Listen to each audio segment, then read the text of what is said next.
de el padre de la Reforma, Martín Lutero. Hablamos varios días de él, ese maravilloso hombre que Dios soberanamente escogió para encender la chispa de este movimiento que revolucionó definitivamente toda la dinámica en Europa, la parte religiosa, social y cultural. Y como él había sido ese instrumento escogido soberanamente por Dios para iniciar este movimiento, también les hablé de que Calvino, el viernes exactamente, les hablé de que Calvino fue ese hombre que también Dios escogió en ese momento particular, donde la reforma ya estaba activada y había empezado este movimiento, para ser ese genio teológico que Dios levantó en ese momento coyuntural de la historia de Europa para darle forma, estructura y un contenido teológico bien fundamentado que de hecho dejaría una huella absolutamente indeleble en las futuras generaciones de creyentes. De hecho, su impacto permanece hasta el día de hoy. De hecho, nosotros en la actualidad somos hijos de la Reforma Protestante y heredamos muchos aspectos de la teología reformada que sistematizó brillantemente Juan Calvino. Voy a darles, por ejemplo, un ejemplo. Juan Calvino basó toda su teología en la soberanía de Dios. En su obra maestra, La institución de la religión cristiana, él nos enseña que Dios es soberano en cada aspecto de esta vida, que es, por cierto, el mundo que Dios creó. Todo lo que conocemos le pertenece a Dios y Él es soberano en cada aspecto y en cada asunto de ella. El Salmo 115:3, por ejemplo, dice, nuestro Dios está en los cielos. Todo lo que quiso, ha hecho. Todo lo que quiso ha hecho, todo lo que a él le ha placido hacer ha hecho. Desde antes de que todo empezara, él diseñó, estableció y organizó todo asunto de este mundo, de esta vida. Desde la creación angelical, cuando nosotros aún no existíamos, hasta después cuando creó al hombre a su imagen y semejanza. Por ejemplo, en Efesios 1:11 también es un texto que habla de esta realidad de la soberanía de Dios. La Biblia dice en Efesios 1:11 que Él hace todas las cosas según los designios de su voluntad. Es un texto que nos muestra que todas las cosas están diseñadas por Él. Y en Isaías 46:10, otro texto que nos habla de este mismo asunto de la soberanía de Dios, dice lo siguiente, que anuncio lo por venir desde el principio y desde la antigüedad lo que aún no era hecho, que digo, mi consejo permanecerá y haré todo lo que quiera. Nuevamente enfatiza, Dios hace todo lo que quiere, todo lo que desea, todo lo que le place. En Daniel 4:35 también es otro texto maravilloso que habla de esta realidad. Dice lo siguiente Daniel 4:35, todos los habitantes de la tierra son considerados como nada, y Él hace según su voluntad en el ejército del cielo y en los habitantes de la tierra, y no hay quien detenga su mano y le diga, ¿qué haces? Nadie puede cuestionar a Dios, refutarle a Dios. Nadie puede decirle, no me parece lo que tú estás diciendo. Él hace lo que quiere. En el ejército de los cielos, en la creación angelical, allá donde mileadas y mileadas de ángeles lo adoran de día y de noche. Y donde también aquí en la creación, abajo del sol, nosotros, la humanidad, también Él hace lo que quiera. Y nadie le puede decir, ni contradecir, ni cambiar los rumbos que Él ya ha determinado para este mundo. Calvino resaltaba la soberanía de Dios en la salvación, algo importante que es algo que marca una teología particular, que es la que nosotros abrazamos. Y eso es lo que conocemos como la doctrina de la gracia. Muchas veces tal vez usted no ha escuchado de las doctrinas de la gracia, pues a eso se refiere con la soberanía en la salvación. Pues de hecho también se puede conocer esto como los cánones de Dort, que fue lo que tal vez 50 años más adelante se vendría a establecer estos puntos de la gracia. También podemos hablar en este aspecto de la soteriología reformada, o sea, la manera en que entendemos la salvación, que es exclusiva de Dios. Entonces, Calvino, a través de la soberanía de Dios en la salvación, enseña claramente que la salvación, que ahora, por ejemplo, muchos de nosotros hemos recibido, pertenece a Dios de principio a fin. No es absolutamente nada que nosotros hayamos hecho para tener esa salvación. En Efesios 1, capítulo 4 y 5 dice lo siguiente. Miren, escuchen este texto que habla precisamente de esa salvación que ahora nosotros tenemos, y vamos a ver en este texto claramente que le pertenece exclusivamente a Dios. Según nos escogió en Él antes de la fundación del mundo, para que fuésemos santos y sin mancha delante de Él, en amor, habiéndonos predestinado para ser adoptados hijos suyos por medio de Jesucristo, según el puro afecto de su voluntad. Noten cómo esa salvación, donde Él nos escogió, donde Él nos separó para ser adoptados hijos suyos, fue solamente por el puro afecto de su voluntad. De hecho, en Efesios 2.1, en el siguiente capítulo, dice que Él nos dio vida a nosotros cuando estábamos muertos en nuestros pecados y delitos.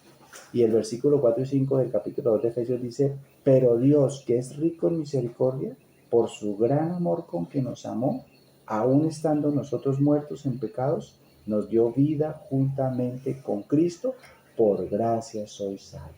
Pues hoy recordemos que la salvación que poseemos, que tenemos, que es nuestra posesión tal vez más preciosa, es gracias a que Dios soberanamente le plació dárnosla a nosotros. Pero no solamente Dios es soberano en la salvación, que nosotros ahora valoramos tanto, porque cuando entendemos que es un regalo de Dios, cuando entendemos que no haya nada que nosotros pudiéramos hacer, cuando entendemos que nosotros no lo escogimos a Él, que nosotros no lo estábamos buscando, que nosotros no queríamos venir a Él, sino que Él mismo fue el que nos escogió y lo hizo antes de la fundación del mundo, que Él mismo fue el que se puso en nuestro camino para interceptar nuestras vidas de pecado y llamarnos para sí. Cuando entendemos esto es cuando valoramos de una manera profunda la maravillosa obra de salvación que Dios ha hecho a través de su Hijo Jesucristo, nuestro maravilloso y amado Salvador. Pero no solamente Calvino resalta la soberanía de Dios en la salvación, él también resalta la soberanía de Dios en la providencia. Y esto nos habla de que nada en esta vida pasa por casualidad. Un cáncer, la quiebra, un hijo rebelde, la pandemia que tuvimos hace 6 años, todos estos asuntos Dios los gobierna.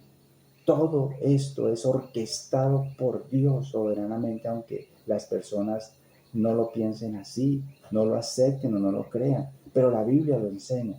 De hecho, miren lo que dice Lamentaciones 3:37. ¿Quién será el que diga que sucedió algo que el Señor no mandó? Todo lo que sucede Dios lo envía, lo manda a este mundo. Hoy, el terremoto que sucedió, mucha gente dice, bueno, gracias a Dios fuimos librados, pero lo que ellos a veces no consideran es que Dios mismo estableció que ese evento sucediera.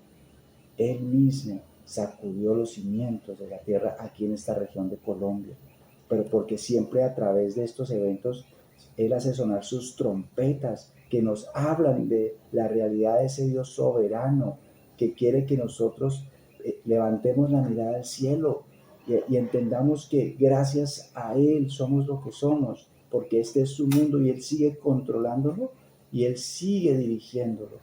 Y Él envía estos momentos tan difíciles a veces para que nosotros entendamos que no podemos seguir viviendo como si Él no existiera. Ese es el mensaje para los incrédulos. Dios sigue siendo Dios y para nosotros para que reconsideremos nuestra fe y vivamos cada día con temor y temblor delante de Él, entendiendo que este sigue siendo su mundo y que Él hace lo que quiere aquí, en su planeta, en todo esto que le pertenece a Él. De hecho, Calvino también hablaba de la soberanía de Dios en la creación, en todo lo que existe, lo que nosotros podemos concebir y ver con nuestros sentidos. Miren lo que dice Hechos 17:28, porque en Él vivimos y nos movemos y somos. Dios no simplemente creó este universo y luego se fue, como dicen los deístas, no.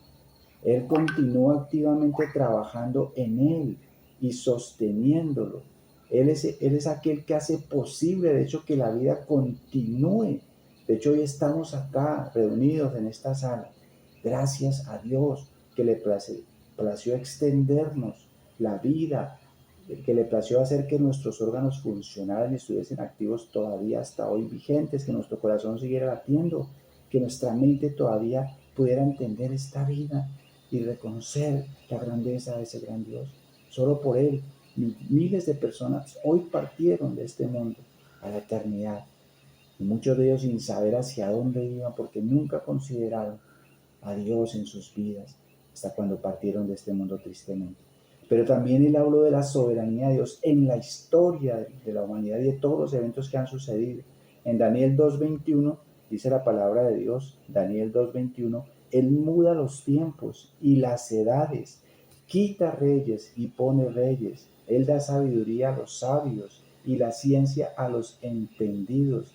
Entonces notan que Él es el que muda los tiempos y las edades. En otras palabras, Él es el que orquesta y determina todos los giros que suceden en este mundo, en la historia, todos los eventos históricos que hasta el día de hoy han sucedido, que nosotros estudiamos en historia y que miramos atrás para ver cómo el hombre se ha desarrollado a lo largo de los tiempos y ha llegado hasta este día, han sido orquestados por Dios. Él es el que quita reyes y pone reyes. Nuestro presidente actual, él mismo lo estableció. Y eso creo que a la mayoría nos regocija, ¿saben? Pero el anterior, el que salió, también él lo estableció. Entonces, tanto los que nos agradan como los que no nos agradan, Él es el que los pone. Y tiene un propósito detrás de eso siempre, aunque nosotros no lo entendamos ni lo concibamos así.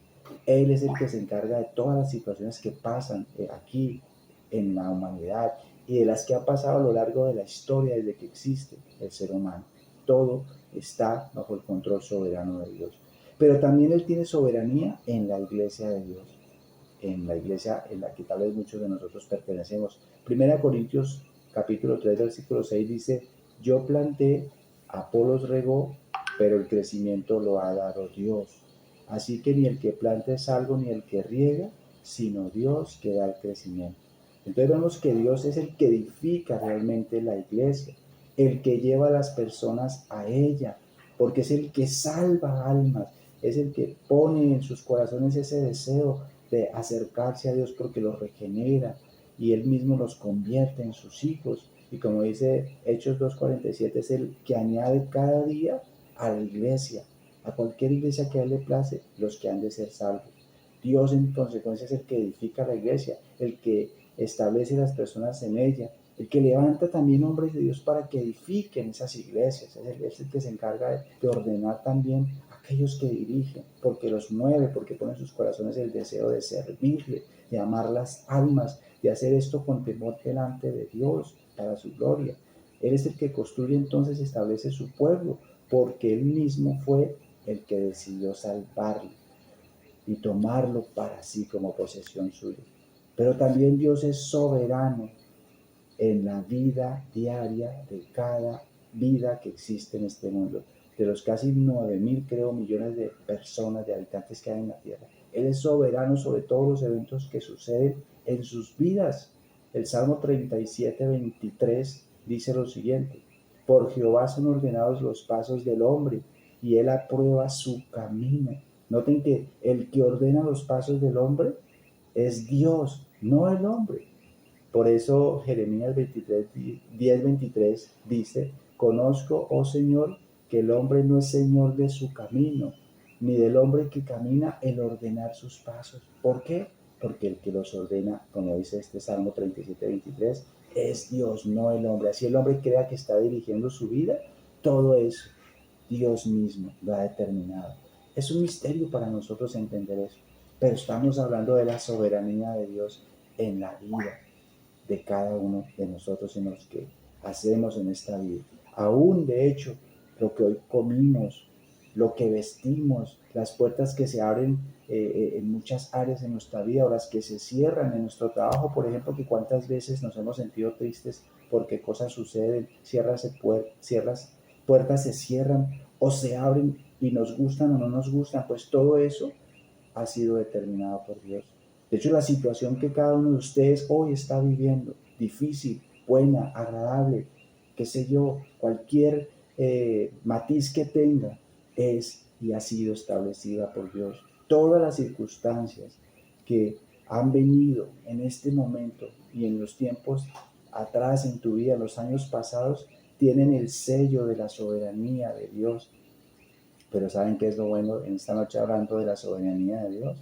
Que debemos recordar que todas esas cosas buenas y que todas esas cosas malas, porque la vida es eso, es una sinergia de cosas buenas y malas.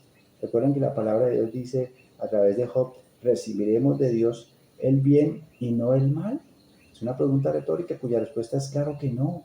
De Él recibimos tanto lo bueno como lo malo, porque Dios da ambas cosas, pero con un propósito. Y por eso es bueno recordar Romanos 8:28 en esta noche, que a los que amamos a Dios, todas las cosas, buenas, malas, regulares, excelentes, apreciadas o dolorosas, llenas de sufrimiento, llenas tal vez de mucho llanto, ayudan para bien a cada uno de nosotros. Todas las cosas ayudan para bien a los que aman a Dios. Es una promesa para los que amamos a Dios. Mi hermano y mi hermana que me escucha, si usted ama a Dios, regocíjese, porque aún esas cosas malas que le están pasando van a obrar para bien, para un propósito que Dios eternamente ha establecido para tu vida y para la mía. Entonces, de esto que hemos venido diciendo, podríamos sacar una gran enseñanza para nuestra vida, ya para terminar. Ser un cristiano reformado que cree en la total soberanía de Dios no solamente significa creer en la predestinación para la salvación, porque tal vez eso lo creemos, ¿cierto? Que Dios nos predestinó para ser adoptados hijos suyos, como lo vimos en el libro de Efesios, sino que también es entender que podemos tener la seguridad de que Dios no tiene un plan B para nuestra vida. Porque a veces pensamos si tan solo hubiera hecho esto, si tan solo, a veces decimos si hubiera conocido a Dios años atrás, me hubiera ahorrado mucho sufrimiento, muchas malas decisiones, muchos escenarios en mi vida tan dolorosos que han traído tanto pesar y lamento. Pero Dios no tiene un plan B. ¿Sabía usted que aún el momento en que Él decidió soberanamente ya abrirte los ojos para entender esa posición en Cristo, ya hacerte ese llamado particular a la edad en que lo hizo, 30, 20, 40, 50, 60 años, aún en eso Él fue soberano en hacerlo y tenía un propósito con eso. Nada en tu vida pasó como un asunto del azar, todo tenía sentido a la luz de esta doctrina. Es tener entonces esa seguridad y estar convencido de que Dios está al mando y al control de todos los asuntos que han pasado en nuestra vida y aún a nuestros seres queridos. Él tiene el control y ordena los asuntos no solo de nuestra vida, también de nuestra familia, de nuestros hijos, porque a veces pensamos en ellos y cuando miramos que están en caminos torcidos decimos, wow, pero recordemos hoy que aún eres soberano en eso, en cada uno de los asuntos de nuestros seres queridos, de nuestro trabajo, de nuestra economía, de nuestro país y de todos los eventos que en él suceden. Dios es soberano sobre cada acontecimiento que sucede en el día a día, en cada una de nuestras vidas y en cada evento de nuestras familias y nuestros seres queridos. Entonces también podemos decir que todo esto, al entender la luz de la soberanía de Dios, definitivamente traen un gran alivio para nuestras almas. Es como un bálsamo entender la soberanía de Dios. Y esto se lo debemos a Juan Calvino. Juan Calvino, definitivamente, él a través de su genialidad logró ver claramente esta enseñanza en la Biblia que hoy en día la podemos también ver con profunda claridad. Pues este hombre fue el que en ese momento en particular de la historia de la humanidad, digamos así, hace 5 siglos aproximadamente pudo ver esto, descubrir esto, que Dios es soberano y esa es la plataforma y el fundamento primario de nuestra teología, de nuestra creencia. Creer y seguir, amar, confiar, obedecer a un Dios soberano es simplemente un sello de seguridad para nuestras vidas. Es un marco maravilloso que nos protege, que nos guarda, guarda nuestras emociones, guarda nuestros pensamientos, guarda nuestras dudas, nos guarda de sospechar de Dios. Podemos confiar que en medio de cualquier situación Dios es soberano. ¿Eso qué quiere decir? Que todo lo está usando con un propósito perfecto. Si somos hijos de Dios podemos descansar en eso, mis hermanos. Así que esta noche llevémonos esto. Si somos hijos de Dios podemos descansar en que todo lo que sucede todo lo que ha sucedido y todo lo que suceda en el resto de los días que aún vayamos a estar aquí en esta vida, Dios tiene el control de esas cosas y eso nos debe dar paz a nosotros, eso nos debe dar gozo, porque nunca nos saldremos de las manos de Dios y siempre estaremos seguros andando en aquello que Él ya trazó para un propósito perfecto en su bendita y perfecta voluntad para nuestras vidas. Hasta aquí, mis hermanos, el devocional de esta noche.